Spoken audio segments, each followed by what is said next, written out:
ಪದಾಧಿಕಾರಿಗಳ ಮತ್ತು ಪಕ್ಷದ ಸಾಂಸ್ಥಿಕ ಚುನಾವಣೆ ಮುಖಾಂತರ ಅಧ್ಯಕ್ಷರನ್ನು ಒಳಗೊಂಡಂತೆ ರಾಜ್ಯಾಧ್ಯಕ್ಷರನ್ನು ಒಳಗೊಂಡಂತೆ ಪದಾಧಿಕಾರಿಗಳ ಒಂದು ಚುನಾವಣೆಯ ಮುಖಾಂತರ ಆಯ್ಕೆಯನ್ನು ಮಾಡಬೇಕು ಅಂತಕ್ಕಂಥ ದೃಷ್ಟಿಯಿಂದ ಮುಂದಿನ 2-3 ತಿಂಗಳಿನಲ್ಲಿ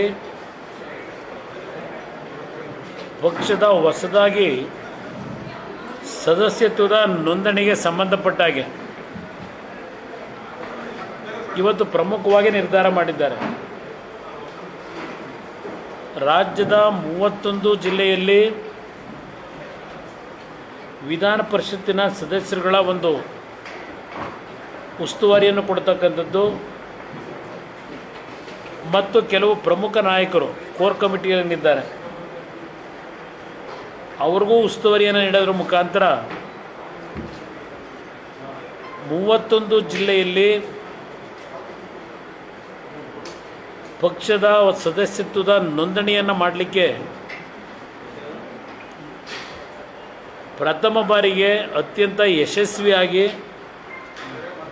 ಪರಿಣಾಮಕಾರಿಯಾದಂಥ ರೀತಿಯಲ್ಲಿ ಕೇಡರ್ ಬೇಸ್ಡ್ ಪಕ್ಷವನ್ನು ಪರಿವರ್ತನೆ ಮಾಡಲಿಕ್ಕೆ ದೊಡ್ಡ ಮಟ್ಟದಲ್ಲಿ ಇವತ್ತು ಸದಸ್ಯತ್ವದ ನೋಂದಣಿಗೆ ಚಾಲನೆಯನ್ನು ಕೊಡಬೇಕು ಅನ್ನೋದು ಪ್ರಮುಖವಾಗಿ ತೆಗೆದುಕೊಂಡಿರ್ತಕ್ಕಂಥ ನಿರ್ಧಾರ. ಲೋಕಸಭೆಯ ಚುನಾವಣೆಯ ನಂತರ ಅದರಲ್ಲೂ ವಿಶೇಷವಾಗಿ ನಮ್ಮ ಕಾರ್ಯಕರ್ತರು ಈ ಒಂದು ಮೈತ್ರಿಯ BJP ಮತ್ತು ಜನತಾದಳದ ಮೈತ್ರಿಯ ಒಂದು ಬೆಳವಣಿಗೆ ಏನಿದೆ, ಆ ಮೈತ್ರಿಯ ಬೆಳವಣಿಗೆಯ ಸಂದರ್ಭದಲ್ಲಿ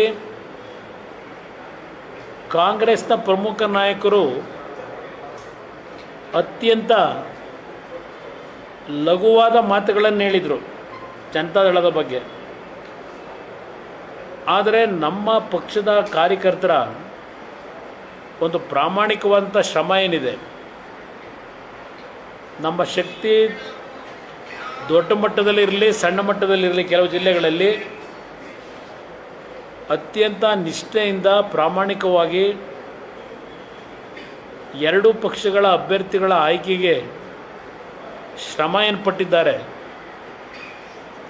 ಇವತ್ತಿನ ಕೋರ್ ಕಮಿಟಿ ಸಭೆಯಲ್ಲಿ ಅವರೆಲ್ಲರಿಗೂ ಅಭಿನಂದನೆ ಸಲ್ಲಿಸ್ತಕ್ಕಂಥದ್ದು ಅಷ್ಟೇ ಅಲ್ಲ, ನಾಡಿನ ಜನತೆ ಈ ಒಂದು ಹೊಸ ಮೈತ್ರಿಯ ಒಪ್ಪಂದವನ್ನು ಸಂಪೂರ್ಣವಾಗಿ ಸಹಮತವನ್ನು ಏನು ವ್ಯಕ್ತಪಡಿಸಿದ್ದಾರೆ, ಅದೆಲ್ಲದರ ವಿಷಯಗಳು ಇವತ್ತು ಚರ್ಚೆಯಲ್ಲಿ ಬಂದಿದೆ. ಇವತ್ತು ಕಾರ್ಯಕರ್ತರಲ್ಲಿ ಇರ್ತಕ್ಕಂಥ ಹುಮ್ಮಸ್ಸೇನಿದೆ, ಉತ್ಸಾಹ ಏನಿದೆ, ಇವತ್ತು ಪ್ರತಿಯೊಂದು ಕಾರ್ಯಕರ್ತರ ಶ್ರಮಕ್ಕೆ ಪ್ರತಿಫಲ ದೊರಕಬೇಕು ಅಂತಕ್ಕಂಥದ್ದು ನಾಯಕರ ಎಲ್ಲರ ಅಪೇಕ್ಷೆ ಏನಿದೆ. ತಳಮಟ್ಟದಿಂದ ಪಕ್ಷವನ್ನು ಸಂಘಟನೆ ಮಾಡಬೇಕು ಅಂತಕ್ಕಂಥದ್ದು ಎಲ್ಲರ ಅಭಿಪ್ರಾಯ ಇವತ್ತು ಸಭೆಯಲ್ಲಿ ಹೊರಹೊಮ್ಮಿರ್ತಕ್ಕಂಥದ್ದು. ನಾನು ಕೇಂದ್ರದಲ್ಲಿ ನರೇಂದ್ರ ಮೋದಿ ಅವರ ಒಂದು ಜವಾಬ್ದಾರಿಯನ್ನು ನನಗೆ ಕೊಡ್ತಕ್ಕಂಥ ಒಂದು ಗೌರವಾನ್ವಿತ ಪ್ರಧಾನಮಂತ್ರಿಗಳೇನು ಮಾಡಿದ್ದಾರೆ, ಅದು 2 ಜವಾಬ್ದಾರಿಯುತ ಇಲಾಖೆಯನ್ನು ನಾನು ನಡೆಸಬೇಕಾದಂಥ ಹಿನ್ನೆಲೆ ನನ್ನ ಒಂದು ಅನುಪಸ್ಥಿತಿ ಏನಿದೆ ಪಕ್ಷದ ಸಂಘಟನೆಗೆ, ಆ ಅನುಪಸ್ಥಿತಿಯನ್ನು ತುಂಬತಕ್ಕಂಥ ನಿಟ್ಟಿನಲ್ಲಿ ನಮ್ಮ ಪಕ್ಷದ ಎಲ್ಲ ಮುಖಂಡರುಗಳು ನಾವು ಜವಾಬ್ದಾರಿಯನ್ನು ಸಾಮೂಹಿಕವಾಗಿ ತೆಗೆದುಕೊಳ್ಳೋದ್ರ ಮುಖಾಂತರ ಸಂಘಟನೆಗೆ ಹೆಚ್ಚಿನ ಒಂದು ಚಾಲನೆಯನ್ನು ಕೊಡೋದಷ್ಟೇ ಅಲ್ಲ, ಅತ್ಯಂತ ಪರಿಣಾಮಕಾರಿಯಾಗಿ ತಳಮಟ್ಟದಿಂದಲೂ ಪಕ್ಷವನ್ನು ಕಟ್ಟತಕ್ಕಂಥ ನಿರ್ಧಾರಗಳನ್ನು ಮಾಡಿದ್ದಾರೆ. ಹಲವಾರು ಪಕ್ಷದ ಮುಖಂಡರುಗಳ ಒಂದು ಸಲಹೆ ಈ ಸಂಘಟನೆಗೆ ಪಕ್ಷದ ಯುವಜನತಾದಳದ ಅಧ್ಯಕ್ಷರಾಗಿ ಏನು ಕೆಲಸ ನಿರ್ವಹಣೆ ಮಾಡ್ತಾ ಇದ್ದಾರೆ ನಿಖಿಲ್ ಕುಮಾರಸ್ವಾಮಿ ಅವರು ಸ್ವಲ್ಪ ಹೆಚ್ಚಿನ ಒಂದು ಚಟುವಟಿಕೆಯಲ್ಲಿ ಭಾಗವಹಿಸಬೇಕು. ಇಡೀ ರಾಜ್ಯದಲ್ಲಿ ಪಕ್ಷದ ಸಂಘಟನೆಗೆ ನಮ್ಮಗಳ ಜೊತೆಯಲ್ಲಿ ನಮ್ಮ ಒಂದು ಸಲಹೆಗಳನ್ನು ಕಾರ್ಯರೂಪಕ್ಕೆ ತರಲಿಕ್ಕೆ ಅವರ ಎಲ್ಲರ ಜೊತೆಯಲ್ಲಿ ಒಂದು ವಿಶ್ವಾಸದಲ್ಲಿ ಸಂಘಟನೆಯಲ್ಲಿ ಅವರು ಪಾಲ್ಗೊಳ್ಳಬೇಕು ಅಂತಕ್ಕಂಥದ್ದು ಇವತ್ತು ಸಲಹೆ ಕೊಟ್ಟಿದ್ದಾರೆ ನಮ್ಮ ಎಲ್ಲ ನಾಯಕರುಗಳು. ಈಗಾಗಲೇ ಅವರು ಕೆಲವು ಭಾಗದಲ್ಲಿ ಪ್ರವಾಸ ಏನು ಮಾಡ್ತಾ ಇದ್ದಾರೆ, ಪಕ್ಷದ ಮುಖಂಡಗಳ ಜೊತೆಗೂಡಿ ಅವ್ರಿಗೂ ಸಹ ಹೇಳಿದ್ದೇನೆ, ಪಕ್ಷದ ನಾಯಕರುಗಳ ಒಂದು ಸಲಹೆಗಳನ್ನು ವಿಶ್ವಾಸವನ್ನು ಪಡೀತಕ್ಕಂಥದ್ರಲ್ಲಿ ಅವರ ಜೊತೆಗೂಡಿ ಕೆಲಸವನ್ನು ನಿರ್ವಹಣೆ ಮಾಡ್ತಕ್ಕಂಥ ಒಂದು ಪ್ರಮುಖವಾದ ನಿರ್ಧಾರವನ್ನು ಇವತ್ತಿನ ಸಭೆಯಲ್ಲಿ ಮಾಡಿದ್ದಾರೆ. ಮತ್ತು ಈಗಿನ ಸರ್ಕಾರ ಹಲವಾರು ರೀತಿಯಲ್ಲಿ ಜನವಿರೋಧಿ ಚಟುವಟಿಕೆಗಳು ಈ ಸರ್ಕಾರದಲ್ಲಿ ನಡೀತಾ ಇದೆ. ಇತ್ತೀಚೆಗೆ ಹಾಲಿನ ದರವನ್ನು ಏರಿಕೆ ಮಾಡಿರ್ತಕ್ಕಂಥದ್ದು ಇರಬಹುದು, ಅದಕ್ಕೆ ಒಂದು ಸಬೂಬುಗಳನ್ನು ಕೊಟ್ಕೊಂಡಿದ್ದಾರೆ. 50 ಮಿಲಿಮೀಟ್ರು 25 ಮಿಲಿಮೀಟ್ರು ಅದೇನೋ ಹೇಳ್ಕೊಂಡಿದ್ದಾರೆ. ಅದು ಎಷ್ಟು ಮಟ್ಟಿಗೆ 50 ಮಿಲಿಮೀಟ್ರನ್ನ ಹೆಚ್ಚುವರಿ ಆಗಿ ಪ್ಯಾಕೆಟ್ ಮಾಡ್ಕೊಂಡು ಏನು ಕೊಡ್ತಾ ಇದ್ದಾರೋ ಇನ್ನೂ ಅದರ ಬಗ್ಗೆ ಸರ್ಕಾರದಿಂದ ಸ್ಪಷ್ಟತೆಗಳು ಇಲ್ಲ. ಒಂದು ಕಡೆ ಬೆಲೆ ಏರಿಕೆ ಮಾಡಿದ್ದಾರೆ, ಹಾಲಿನ ಬೆಲೆಯನ್ನು. ಜನ ಏನು ಅವರಿಗೆ 50 ಮಿಲಿಮೀಟ್ರ್ ಜಾಸ್ತಿ ಮಾಡಿ 2 ರೂಪಾಯಿ ಜಾಸ್ತಿ ತಗೊಳ್ಳಿ ಅಂತ ಹೇಳಿದ್ರ, ಅರ್ಜಿ ಹಾಕಿದ್ರ? ಯಾರು ಕೇಳಿದ್ರು ಇವ್ರನ್ನ? ಅಂದರೆ ಸುಮ್ಮನೆ ಒಂದು ಕಾರಣ ಬೆಲೆ ಏರಿಕೆ ಮಾಡಲಿಕ್ಕೆ. ಈಗಾಗಲೇ ಪೆಟ್ರೋಲು ಡೀಸೆಲ್ ಬೆಲೆ ಏರಿಕೆ ಆಗಿದೆ. ಕಳೆದ 2-3 ದಿವಸಗಳ ಹಿಂದೆ ಮತ್ತೊಂದು ವರದಿ ಬಂದಿದೆ. ಹಿಂದೆ ಸನ್ಮಾನ್ಯ ದೇವೇಗೌಡರು ಪ್ರಧಾನಮಂತ್ರಿಗಳಿದ್ದಾಗ ರೈತರ ಹನಿ ನೀರಾವರಿ ಪದ್ಧತಿಯನ್ನು ಪ್ರೋತ್ಸಾಹ ಕೊಡಲಿಕ್ಕೆ ರೈತರಿಗೆ 90% ಸಬ್ಸಿಡಿಯನ್ನು ಕೊಡ್ತಂಥ ಒಂದು ಯೋಜನೆ ಏನಿತ್ತು, ಆಮೇಲೆ ಬಂದಂಥ ಸರ್ಕಾರಗಳು ಕೇಂದ್ರ ಸರ್ಕಾರದ ಪಾಲು ರಾಜ್ಯ ಸರ್ಕಾರದ ಪಾಲು ಕಡಿಮೆ ಮಾಡ್ತಕ್ಕಂಥ ಒಂದು ನಿರ್ಧಾರಗಳಾಗಿದೆ. ಈಗಿನ ಒಂದು ಹನಿ ನೀರಾವರಿ ಪದ್ಧತಿಗೆ ಕೇಂದ್ರ ಸರ್ಕಾರದ 27%, ರಾಜ್ಯ ಸರ್ಕಾರದ 48% ಸಬ್ಸಿಡಿ ಕೊಡ್ತಕ್ಕಂಥ ಒಂದು ಕಾರ್ಯಕ್ರಮ ಇದ್ದಂಥದ್ದು. ಅಂದರೆ 75% ರೈತರ ಒಂದು ಹನಿ ನೀರಾವರಿ ಪದ್ಧತಿಗೆ ಸಬ್ಸಿಡಿ ಕಾರ್ಯಕ್ರಮ ಇದ್ದಂಥದ್ದನ್ನು ರಾಜ್ಯ ಸರ್ಕಾರ ಇವತ್ತು 48% ಇದ್ದಂಥ ರಾಜ್ಯ ಸರ್ಕಾರದ ಹೊರೆಯನ್ನು 18%ಗೆ ಇಳಿಸ್ತಕ್ಕಂಥ ಕೆಲಸ ಮಾಡಿದ್ದಾರೆ. ರೈತರಿಗೆ ಎಷ್ಟರ ಮಟ್ಟಿಗೆ ಈ ಸರ್ಕಾರ ಪ್ರೋತ್ಸಾಹವನ್ನು ಕೊಡ್ತಾ ಇದ್ದಾರೆ ಅಂತಕ್ಕಂಥದ್ದು ಇಲ್ಲೇ ನೀವು ಕಾಣ್ಬೋದು. ಅಂದರೆ ರೈತನಿಗೆ ಇವತ್ತು ಕನಿಷ್ಠ 50% ಏರಿಕೆ ಮಾಡಿದ್ದಾರೆ. ಒಂದು ಕಡೆ ವಿದ್ಯುತ್ ಶಕ್ತಿ ಇಲಾಖೆಯಲ್ಲಿ ಹೊಸದಾಗಿ TCಗಳನ್ನು ರೈತರು ಪಡೀಲಿಕ್ಕೆ ಅರ್ಜಿ ಹಾಕಿದ್ರೆ ಸುಮಾರು 2.5 ಲಕ್ಷ ರೂಪಾಯಿಗಳನ್ನು ರೈತ ಕಟ್ಟಬೇಕು. ಇವತ್ತಿನ ಪರಿಸ್ಥಿತಿಯಲ್ಲಿ ರೈತನಿಗೆ 2.5 ಲಕ್ಷ ಕಟ್ಟತಕ್ಕಂಥ ಆರ್ಥಿಕ ಶಕ್ತಿಯನ್ನು ಏನಾದರೂ ಕೊಟ್ಟಿದ್ದಾರಾ? ನಿರಂತರವಾಗಿ ಇವತ್ತು ನಾಡಿನ ಜನತೆಯ ಮೇಲೆ ಗ್ಯಾರಂಟಿ ಯೋಜನೆಗಳ ಹೆಸರಿನಲ್ಲಿ ಪ್ರತಿನಿತ್ಯ ಒಂದಲ್ಲ ಒಂದು ರೀತಿಯ ತೆರಿಗೆ ಭಾರವನ್ನು ಏನು ಹೊರಿಸ್ತಾ ಇದ್ದಾರೆ. ನಿನ್ನೆ ನಮ್ಮ ಮುಖ್ಯಮಂತ್ರಿಗಳ ಒಂದು ಹೇಳಿಕೆಯನ್ನು ಗಮನಿಸಿದೆ. ಮುಖ್ಯಮಂತ್ರಿಗಳು ಮತ್ತು ನಮ್ಮ ಸಮಾಜ ಕಲ್ಯಾಣ ಇಲಾಖಾ ಮಂತ್ರಿಗಳು SCP STPಯ ಒಂದು ಕ್ರಿಯಾ ಯೋಜನೆಯನ್ನು ಸಿದ್ಧ ಮಾಡಿದ್ದಾರೆ, ಕ್ರಿಯಾ ಯೋಜನೆಯನ್ನು ಘೋಷಣೆ ಮಾಡಿದ್ದಾರೆ. ಮುಖ್ಯಮಂತ್ರಿಗಳು ಹೇಳಿದ್ದಾರೆ 39,000 ಕೋಟಿ ಕ್ರಿಯಾ ಯೋಜನೆಯನ್ನು ತಯಾರು ಮಾಡಲಿಕ್ಕೆ ಒಪ್ಪಿಗೆ ಕೊಟ್ಟಿದ್ದೇವೆ. ಇವತ್ತು ಯಾವ್ಯಾವ ಇಲಾಖೆಯಿಂದ ಎಷ್ಟೆಷ್ಟು ಹಣವನ್ನು ಈ ಕ್ರಿಯಾ ಯೋಜನೆಗಳಿಗೆ ಹಂಚಿಕೆ ಮಾಡಬೇಕು ಅಂತಕ್ಕಂಥದ್ದು ನಿರ್ಧಾರ ಮಾಡಿದ್ದೇವೆ. ಇದೆಲ್ಲವನ್ನು ಹೇಳ್ಕೊಂಡಿದ್ದಾರೆ. ಮತ್ತೊಂದು ಮಾತು ಹೇಳಿದ್ದಾರೆ BJP ನಾಯಕರಿಗೆ, ಇವತ್ತು ನಾವು ತೆಗೆದುಕೊಂಡಿರ್ತಕ್ಕಂಥ ಈ ಒಂದು SCP STPಯ ಕಾರ್ಯಕ್ರಮಕ್ಕೆ ಬೇರೆ ಯಾವ ರಾಜ್ಯದಲ್ಲಿ BJPಯವರು ಸರ್ಕಾರ ನಡೆಸ್ತಂಥದ್ರ ಕಡೆ ಈ ಒಂದು ದೊಡ್ಡ ಭಾರಿ ಪ್ರಮಾಣದಲ್ಲಿ SCP STP ಗ್ರ್ಯಾಂಟ್ ಕೊಟ್ಟಿದ್ದಾರೆ ಅಂತ ಹೇಳಿ. ಬಹುಶಃ ಮುಖ್ಯಮಂತ್ರಿಗಳಿಗೆ ಹೇಳ್ತೀನಿ, ಕಳೆದ 2-3 ದಿನಗಳ ಹಿಂದೆ ಮಧ್ಯಪ್ರದೇಶದಲ್ಲಿ ಅಲ್ಲಿಯ ಸರ್ಕಾರ 3,65,000 ಕೋಟಿ ರೂಪಾಯಿಗಳ ಯೋಜನಾ ಗಾತ್ರವನ್ನೇನು ಅನೌನ್ಸ್ ಮಾಡಿದ್ದಾರೆ, ಬಜೆಟನ್ನು, ಈ 24-25 ಸಾಲಿನ ಬಜೆಟನ್ನೇನು ಮಂಡನೆ ಮಾಡಿದ್ದಾರೆ, 3,65,000 ಕೋಟಿನಲ್ಲಿ 40,000 ಕೋಟಿ ರೂಪಾಯಿಗಳನ್ನು SCP STP ಅನುದಾನವನ್ನು ಹಂಚಿಕೆ ಮಾಡಿದ್ದಾರೆ. ನೀವೊಬ್ಬರೇ ಅಲ್ಲ ಪಾಪ SCP STPಯ ವಾರಸುದಾರರು. ನಿಮ್ಮ ಮಾಹಿತಿ ನಿಮ್ಮ ಗಮನಕ್ಕೆ ಬರದೇ ಇದ್ದರೆ ತರಿಸ್ಕೊಂಡು ನೋಡಿ. ಮಧ್ಯಪ್ರದೇಶದಲ್ಲಿ ಮೊನ್ನೆ ಸರ್ಕಾರದಲ್ಲಿ ಎಷ್ಟು ಕೊಟ್ಟಿದ್ದಾರೆ. ಅದಷ್ಟೇ ಅಲ್ಲ, ಸರ್ಪ್ಲಸ್ ಬಜೆಟಲ್ಲಿ 3,65,000 ಕೋಟಿಯ ಈ ಸಾಲಿನ ಬಜೆಟ್ನಲ್ಲಿ ಸರ್ಪ್ಲಸ್ ಇದೆ. ಇಲ್ಲಿ ನಮ್ಮಲ್ಲಿ ಡೆಫಿಸಿಟ್ ಎಷ್ಟು ಮಾಡಿದ್ದೀರಿ? ಡೆಫಿಸಿಟ್ ಬಜೆಟ್ ನಿಮ್ಮದು ಇದೆಲ್ಲ ಇರಲಿ, ಇದೆಲ್ಲ ಚರ್ಚೆ ಮಾಡಲಿಕ್ಕೆ ಹೋಗಲ್ಲ. ಏನು ನೆನ್ನೆ ಬೆನ್ನು ತೊಟ್ಕೊಂಡಿದ್ದೀರಲ್ಲ, ಈ ಒಂದು ದೊಡ್ಡ ಪ್ರಮಾಣದಲ್ಲಿ ಯಾವ ರಾಜ್ಯದಲ್ಲಿ ಮಾಡಿದ್ದಾರೆ? 2 ದಿವಸದಿಂದ ಮಧ್ಯಪ್ರದೇಶದಲ್ಲಿ ನಿಮಗಿಂತಲೂ ಹೆಚ್ಚಿನ ರೀತಿಯಲ್ಲಿ ಅನುಷ್ಠಾನಕ್ಕೆ ತಂದಿದ್ದಾರೆ. ಮುಖ್ಯಮಂತ್ರಿಗಳ ಗಮನಕ್ಕೆ ತರಲಿಕ್ಕೆ ಬಯಸ್ತಾ ಇದ್ದೇನೆ. ಇನ್ನು ಇತ್ತೀಚೆಗೆ ಪಾಪ ನಿಮ್ಮೆಲ್ಲರ ಗಮನವನ್ನು ಮೈಸೂರಿನ ಸಾಂಸ್ಕೃತಿಕ ನಗರದ ಕಡೆಗೆ ಸೆಳೆದಿದ್ದಾರೆ.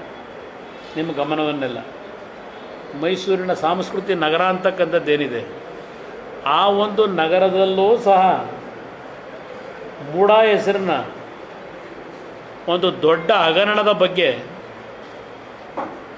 ಮಾಧ್ಯಮದ ಸ್ನೇಹಿತರು ಇವತ್ತೇನು ವಿಷಯಗಳನ್ನು ಜನತೆ ಮುಂದೆ ಇಡ್ತಾ ಇದ್ದೀರಿ. ನಮ್ಮ ನಗರಾಭಿವೃದ್ಧಿ ಇಲಾಖೆ ಸಚಿವರು ನಿನ್ನೆ ಚಾಮರಾಜನಗರದಲ್ಲಿ ಒಂದು ಮಾತು ಹೇಳಿದ್ದಾರೆ. ಹಗರಣವೇ ಆಗಿಲ್ಲ ಮೂಡಾದಲ್ಲಿ.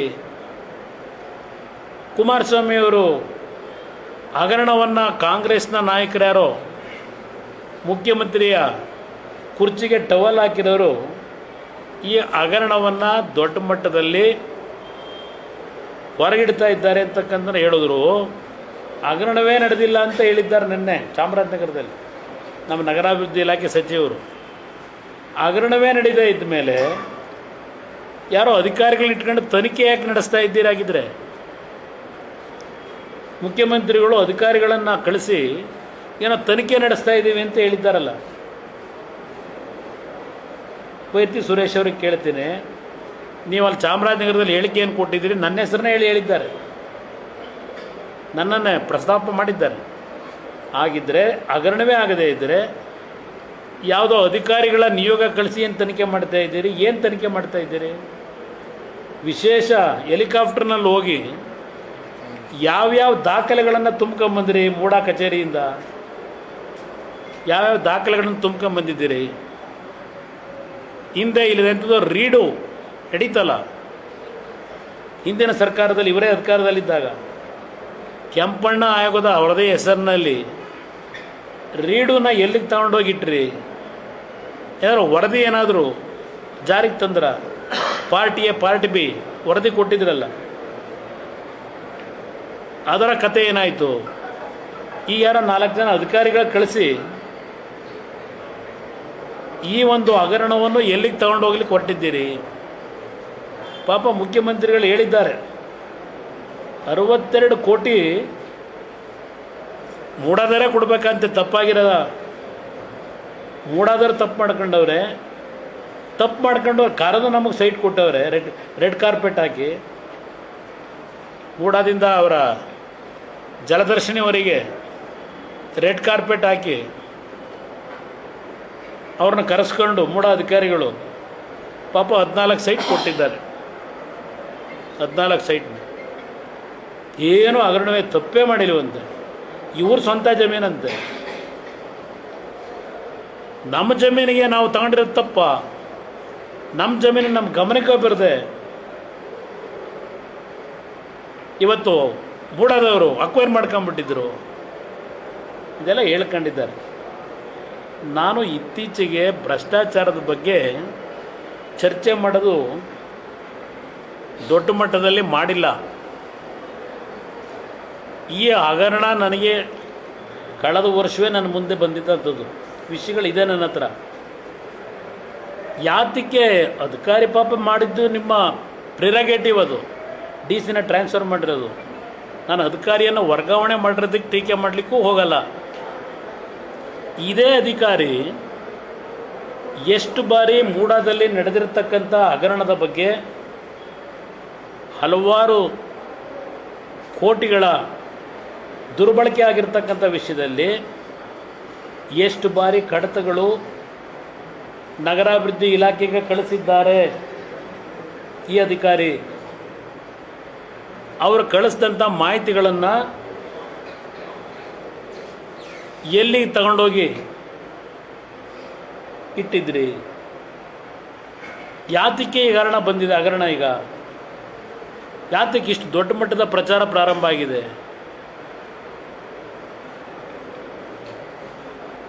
ಮುಖ್ಯಮಂತ್ರಿಗಳು 62 ಕೋಟಿ ಅಂತ ಬೆಲೆಯನ್ನು ಕಟ್ಟಿದ್ದಾರೆ ಇವ್ರ ಜಮೀನಿನ ಬಗ್ಗೆ. ಆ ಜಮೀನು ಇವತ್ತೇನು ಅಕ್ವೈರ್ ಆಗಿದೆ ಅಂತಾರೆ, ಅದು ದೊಡ್ಡ ಬ್ರಹ್ಮಾಂಡ ಕರ್ಮಕಾಂಡ ಇದೆ. ಈಗ ಚರ್ಚೆ ಮಾಡಲ್ಲ ಅದ್ರ ಬಗ್ಗೆ. ನಾನೇನು ಮಾಡಬೇಕಾಗಿಲ್ಲ, ಕಾಂಗ್ರೆಸ್ ನಾಯಕರುಗಳೇ ಮಾಡ್ತಾರೆ ಪಾಪ, ಅವರೇ ಅದೆಲ್ಲ ಜವಾಬ್ದಾರಿ ತಗೊಂಡಿದ್ದಾರೆ. ನಾನೇನು ಮಾಡಬೇಕಾಗಿಲ್ಲ. ಪಾಪ ಮಂತ್ರಿಗಳು ಹೇಳಿದ್ದಾರೆ ನೆನ್ನೆ ದಿನ, ಅದೇನೋ ಅವ್ರ ಹೆಸರನ್ನ ನೆನೆಸ್ಕೊಳ್ಳದೇ ಇದ್ದರೆ ನಮಗೆ ನಿದ್ದೆನೇ ಬರಲ್ಲ, ಏನೋ ಹುಚ್ಚಾಸ್ಪತ್ರೆಗೆ ಸೇರಬೇಕು ಅಂತ ಹೇಳೋರು, ಮೆಡಿಕಲ್ ಟ್ರೀಟ್ಮೆಂಟ್ ತಗೋಬೇಕಂತ. ನನಗೆ ಪ್ರಾಬ್ಲಮ್ ಇತ್ತು, ಹೌದು, ವಾಲ್ವ್ ರಿಪ್ಲೇಸ್ಮೆಂಟ್ ಆಗಬೇಕಾಗಿತ್ತು. ಈಗಾಗಲೇ ಚುನಾವಣೆಗಿಂತ ಮುಂಚೆ ಚೆನ್ನೈಗೆ ಹೋಗಿ ಈಗಾಗಲೇ ವಾಲ್ವ್ ರಿಪ್ಲೇಸ್ಮೆಂಟ್ ಮಾಡಿಸ್ಕೊಂಡು ಆರೋಗ್ಯ ಚೆನ್ನಾಗಿ ಇಟ್ಕೊಂಡು ಬಂದಿದ್ದೇನೆ. ನನ್ನ ಆರೋಗ್ಯದ ಬಗ್ಗೆ ಕಾಳಜಿ ಬೇಡ ಅವರಿಗೆ. ನಾನು ಎಲ್ಲೂ ಯಾವ ಆಸ್ಪತ್ರೆಗೆ ಹೋಗಿ ಚಿಕಿತ್ಸೆ ಪಡಿಬೇಕಾಗಿಲ್ಲ, ಅಲ್ಲೇ ಪಡ್ಕೊಂಡು ಬಂದಾಗಿದೆ ನಾನು. ಆದರೆ ನಿಮ್ಮಗಳಿಗೆ ಹೇಳ್ತಕ್ಕಂಥದ್ದು, ಯಾವ ನಾಡಿನ ಜನತೆಯ ಮುಂದೆ ಪರ್ಸೆಂಟೇಜ್ ಅಪಾದನೆಗಳನ್ನು ಮಾಡ್ತಾ ನಿರಂತರವಾಗಿ ಬರೀ ಹೇಳಿಕೆಗಳ ಮುಖಾಂತರ ಜನತೆಯನ್ನು ಕಾಂಗ್ರೆಸ್ ಪರವಾಗಿ ಓಲೈಸ್ಕೊಳ್ಳಲಿಕ್ಕೆ ಹೊರಟ್ರಿ. ರಾಜ್ಯದಲ್ಲಿ ಒಂದು ಒಳ್ಳೆಯ ಆಡಳಿತ ಬೇಕು ಅಂತೇಳಿ ಜನ ಬಯಸಿ ನಿಮಗೆ 136 ಸ್ಥಾನ ಕೊಟ್ಟರು. ಈ ಒಂದು ವರ್ಷದಲ್ಲಿ ನೀವು ಮಾಡಿರ್ತಕ್ಕಂಥ ಕರ್ಮಕಾಂಡಗಳು ಏನೇನು,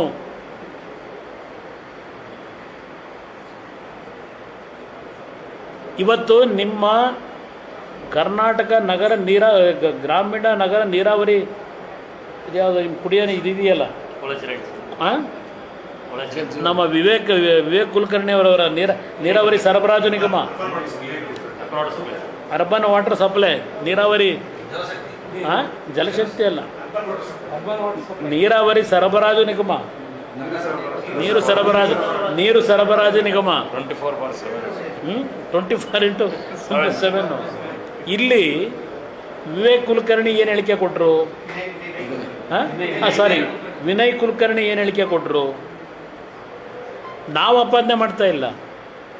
ಇದೇ ನಗರಾಭಿವೃದ್ಧಿ ಇಲಾಖೆಯಲ್ಲಿ ಬ್ಲ್ಯಾಕ್ ಲಿಸ್ಟ್ನಲ್ಲಿ ಇರ್ತಕ್ಕಂಥ ಇವರಿಗೆ ಬೇಕಾದಂಥ ಆಯ್ದ ಕಾಂಟ್ರಾಕ್ಟರ್ಗಳು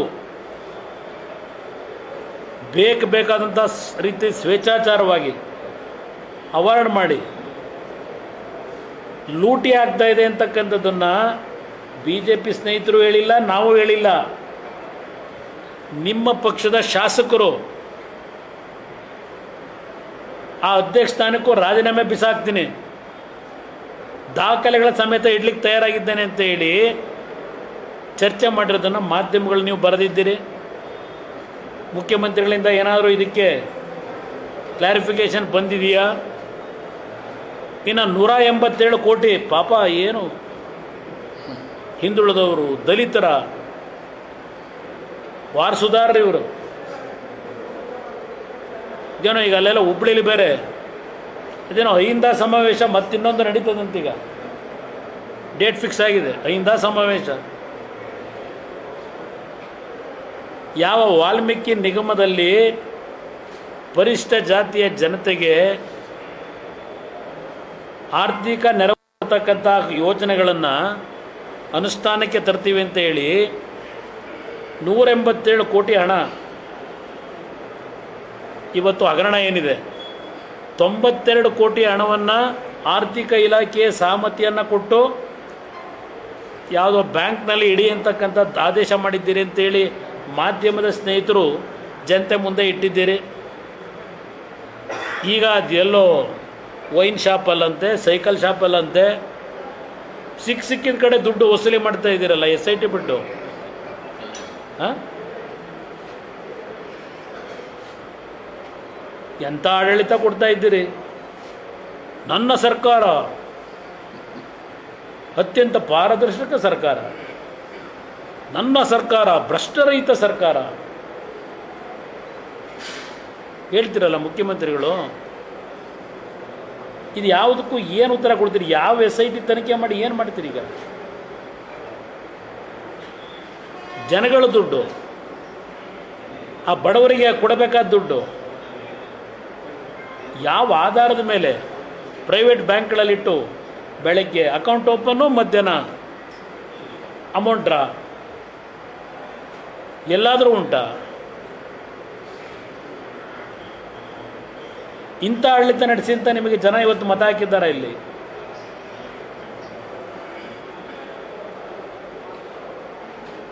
ಏನೋ ಮೂಡೋದು, ಮೂರೂ ಪಕ್ಷಗಳು ಸೇರ್ಕೊಂಡವೆ ಅಂತಾರೆ.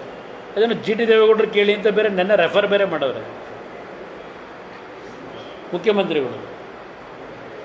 GT ದೇವೇಗೌಡರು ಕೇಳಬೇಕಾ ಇದಕ್ಕೆ? ನಾನು ಬೀದಿಲಿ ರೆಕಾರ್ಡ್ಗಳು ಇವತ್ತು ವಿಲೇವಾರಿ ಆಯ್ತವಲ್ಲ, ಹಾಗೆಲ್ಲ ಎಲೆಕ್ಷನ್ ಟೈಮಲ್ಲಿ ಇವತ್ತು ಪೆನ್ ಡ್ರೈವ್ ವಿಲೇವಾರಿ ಆದವಲ್ಲ, ಹಾಗೆ ಈಗ ಮೂಢ ದಾಖಲಾತಿಗಳು ಬೀದಿಲಿ ರವಾನೆ ಆಯ್ತವೆ. ಎಲ್ಲಿಂದ ರವಾನೆ ಆದವು ಇವೆಲ್ಲ? ಈಗ ಯಾರು ರವಾನೆ ಮಾಡಿರೋದು ಜನಗಳ ಮುಂದೆ?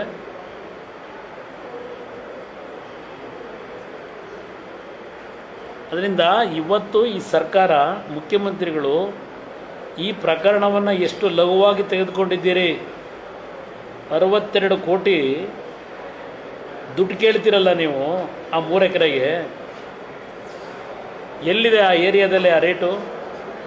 ನೀವು 3 ಎಕರೆಯಲ್ಲಿ ಏನೋ ಹೇಳ್ಕೊಂಡಿದ್ದೀರಲ್ಲ, ನನ್ನ ಜಮೀನು, ನಮ್ಮ ಜಮೀನು, ನಮ್ಮನ್ನು ಹೇಳಿದೆ ಕೇಳಿದೆ ತಪ್ಪು ಮಾಡಿ ಅದಂತೂ ಸೈಟ್ ಮಾಡಿಬಿಟ್ಟವ್ರೆ ಅಂತ ಹೇಳಿ ಅದಕ್ಕೆ ದಂಡ ತೆತ್ತವ್ರು ನಮಗೆ ಅಂತ ಹೇಳ್ತಾ ಇದ್ದೀರಲ್ಲ.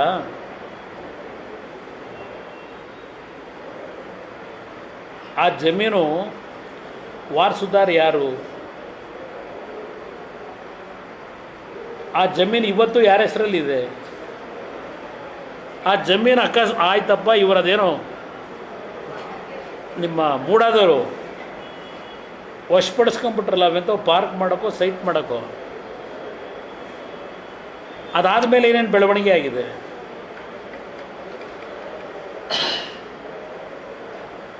ದಾಖಲೆಗಳು ನಿಮ್ಮ ಹೆಲಿಕಾಪ್ಟ್ರಲ್ಲಿ ನಮ್ಮ ಬೈತಿ ಸುರೇಶ್ ತಂದಿರೋದು ಬೇರೆ. ಆಗಲೇ ದಾಖಲಾತಿಗಳು ಎಲ್ಲೆಲ್ಲಿ ಇಡಬೇಕು ಇಟ್ಟಿದೆ. ಅದನ್ನೇನು ಕೆಂಪಣ್ಣ ಆಯೋಗ ರಚನೆ ಮಾಡಿ ರೀಡು ಎಲ್ಲ ಮುಚ್ಚಾಕಿದ್ರಲ್ಲ, ಅದು ಮೂಡಾದಲ್ಲಿ ಮುಚ್ಚಾಕೋಕ್ಕಾಗಲ್ಲ ನನ್ನ ಅಭಿಪ್ರಾಯದಲ್ಲಿ. ಇದಕ್ಕೆಲ್ಲ ಕಾಲ ಉತ್ತರ ಕೊಡುತ್ತೆ. ನಿಮ್ಮ ಹತ್ರಲ್ಲೇ ಇದಾವಲ್ಲ ಬ್ರದರೆಲ್ಲ, ಬೀದಿಲಿ ರವಾನೆ ಆಗಿದೆ. ಹಾಂ, ಏನು ಹೇಳಿ? ನಿಜ, ಅದು ನಿಂಗ ಆಲಿಯಾಸ್ ಜವರಾನ್ ಅವ್ರ ಜಮೀನು. 92ರಲ್ಲಿ ನೋಟಿಫಿಕೇಷನ್ ಆಯಿತು, 97ರಲ್ಲಿ ಡಿನೋಟಿಫಿಕೇಷನ್ ಆಯಿತು. ಇದೆಲ್ಲ ಇತಿಹಾಸ ಇದೆ. 2004 ಏನಾಯಿತು, 2005 ಏನಾಯಿತು. ಈಗ ಮುಖ್ಯಮಂತ್ರಿಗಳು ಇದು ಇವರ ಧರ್ಮಪತ್ನಿ ಹೆಸರಲ್ಲಿ ಇದ್ದಿದ್ದು ಅಂತ ಹೇಳ್ತಾರಲ್ಲ ಅಲ್ವೇ? ಇವ್ರ ಧರ್ಮಪತ್ನಿ ಹೆಸರಿಗೆ ಯಾವಾಗ ಬಂತು? ಅದೆಂಥದ್ದು ಅರಿಶಿನ ಕುಂಕುಮ ಕೊಡೋದಕ್ಕೆ ಅವರ ಅಣ್ಣ ಕೊಟ್ಟರಲ್ಲ, ಕೊಟ್ಟ ಡೇಟ್ ಏನು? 2013 ಚುನಾವಣೆಯಲ್ಲಿ ನಿಂತಾರಲ್ಲ, ಆ ಚುನಾವಣೆ ನಿಂತಾಗ ಈ ಪ್ರಾಪರ್ಟಿ ಘೋಷಣೆ ಮಾಡ್ಕೊಂಡವ್ರ? ಚುನಾವಣೆಗೆ ಅರ್ಜಿ ಹಾಕಬೇಕಾದ್ರೆ ಅಫಿಡವಿಟ್ನಲ್ಲಿ ಈ ಆಸ್ತಿ ಅವ್ರದ್ದು ಧರ್ಮಪತ್ನಿ ಹೆಸರಲ್ಲಿ ಇರ್ತಕ್ಕಂಥದ್ದು ಮಾಹಿತಿ ಕೊಟ್ಟವರ 2013. ಭಾಳ ವಿಷಯ ಇದೆ, ಮಾತಾಡೋಣ ಬನ್ನಿ. ನಮಸ್ಕಾರ ಎಲ್ಲ. ಹಾಂ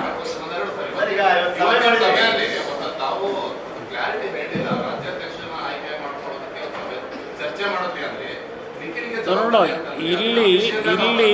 ಇಲ್ಲಿ ರಾಜ್ಯಾಧ್ಯಕ್ಷ ಸ್ಥಾನದ ಚುನಾವಣೆ ನಡೀಬೇಕು. ಚುನಾವಣೆ ನಡೆಯೋದಕ್ಕಿಂತ ಮುಂಚೆ ಮೆಂಬರ್ಶಿಪ್ ಡ್ರೈವ್ ಆಗಿ ಹೊಸದಾಗಿ ತಾಲೂಕು ಮಟ್ಟದಿಂದಲೂ ಚುನಾವಣೆಗಳಾಗಬೇಕು.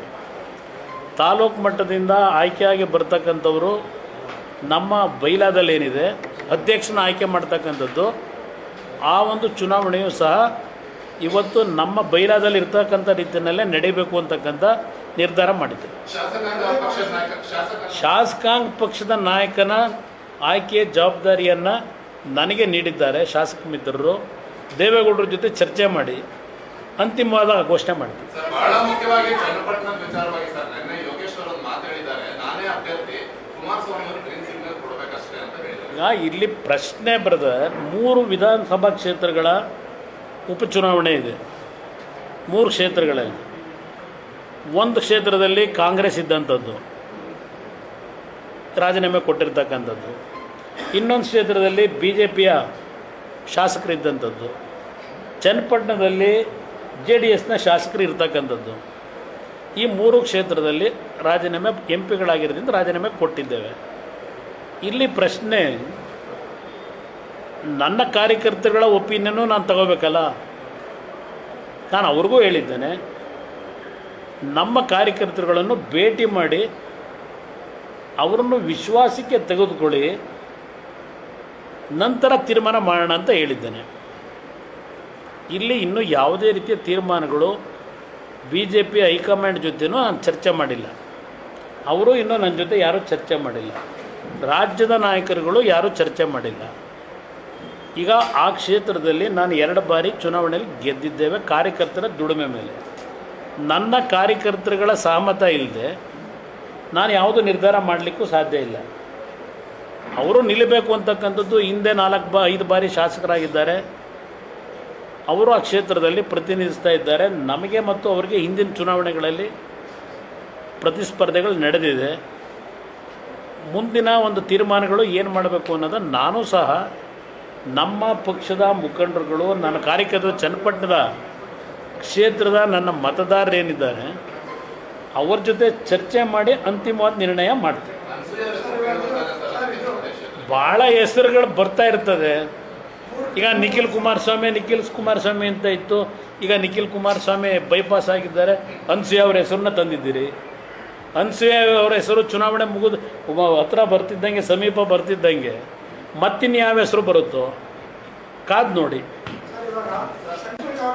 ಹಾಂ,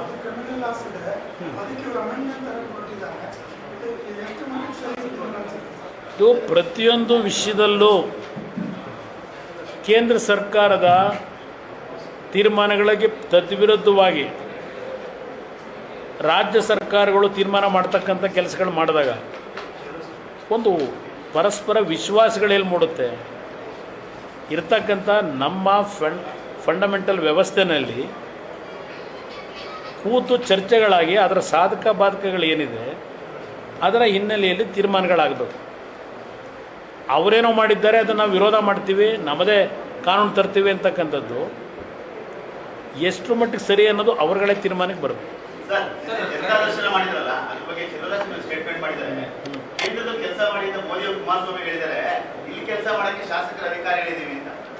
ಅವ್ರು ಕೆಲಸ ಮಾಡ್ತಾ ಇಲ್ಲ ಅಂತಲೇ ನಾನು ಹೋಗಿದ್ದಲ್ಲಿ. ಕಳೆದ 1 ವರ್ಷದಿಂದ ಕೆಲಸ ಮಾಡಿದರೆ ನನಗೆ ನೆನ್ನೆ 3,000 ಅರ್ಜಿ ಹಾಕ್ಕೊಡೋರು. ಪಾಪ ಅವ್ರ ನಿಷ್ಠೆಯಿಂದ ಜನಗಳಿಗೆ ಕೆಲಸ ಮಾಡಿದರೆ ಶಾಸಕರು, ಮಂತ್ರಿಗಳು ನೆನ್ನೆ 3,000 ಅರ್ಜಿ ತಂದು ಕೊಟ್ಟವರಲ್ಲ ಜನ. ಅವ್ರು ಮಾಡೋ ಕೆಲಸವೇ ಅದು. ಅದೇ ಅವ್ರು ಕೇಳಬೇಕು. ಅವರಿಗೆ ನಾನು ಅವ್ರ ಅಪ್ಪಣೆ ತಗೊಂಡು ಹೋಗ್ಬೇಕಾ ಮಂಡ್ಯಕ್ಕೆ ಹೋಗೋಕ್ಕೆ? ಹೌದು, ನರೇಂದ್ರ ಮೋದಿಯವರು ಕೇಂದ್ರದಲ್ಲಿ ಮಂತ್ರಿಯಾಗಿ ಜವಾಬ್ದಾರಿ ನಿರ್ವಹಣೆ ಮಾಡು ಅಂತೇಳಿ ಗೌರವಾನ್ವಿತ ಪ್ರಧಾನಮಂತ್ರಿಗಳು ನನಗೆ ಜವಾಬ್ದಾರಿ ಕೊಟ್ಟಿದ್ದಾರೆ. ಆ ಕೆಲಸವನ್ನು ನಿರ್ವಹಣೆ ಮಾಡೋದ್ರ ಜೊತೆಗೆ ನನ್ನನ್ನು ಅಲ್ಲಿ ಕಳಿಸಿದ್ರಲ್ಲ ಮಂಡ್ಯ ಜಿಲ್ಲೆಯ ಮತದಾರ ಬಂಧುಗಳು, ನರೇಂದ್ರ ಮೋದಿಯವರು ಇವತ್ತು ನನಗೆ ಕರೆದು ಗೌರವಾನ್ವಿತ ಪ್ರಧಾನಮಂತ್ರಿಗಳು ಏನೋ ವಿಶ್ವಾಸದಲ್ಲಿ ಆ ಒಂದು ಜವಾಬ್ದಾರಿ ಕೊಡಬೇಕಾದ್ರೆ ಇಲ್ಲಿ ನನ್ನ ಮೂಲ ಕಳಿಸೋರಲ್ಲ ಜನ, ಆ ಜನಗಳ ಕಷ್ಟ ಸುಖ ಕೇಳಕ್ಕೆ ಬರಬಾರ್ದ ನಾನು ದೆಹಲಿಲಿ ಕೂತ್ಕೊಂಡ್ರಾಗತ್ತಾ? ಇಲ್ಲಿ ಲೂಟಿ ಹೊಡ್ಕೊಂಡು ಕೂತ್ಕೊಳ್ಳಿ, ನಾನು ದೆಹಲಿಲಿ ನಾಲ್ಕು ಆರಾಮಾಗಿರ್ತೀನಿ. ಇವ್ರ ಅಪ್ಪಣೆ ತಗೊಂಡು ಬರಬೇಕಾ ನಾನು ಮಂಡ್ಯಗೆ? ನೋಡೋಣ ಬನ್ನಿ. ಯಾರು ಇಲ್ಲ, ಎಲ್ಲರನ್ನೂ ಈಗ ಫ್ಲೈಟ್ ವ್ಯವಸ್ಥೆ ಇದೆಯಲ್ಲ,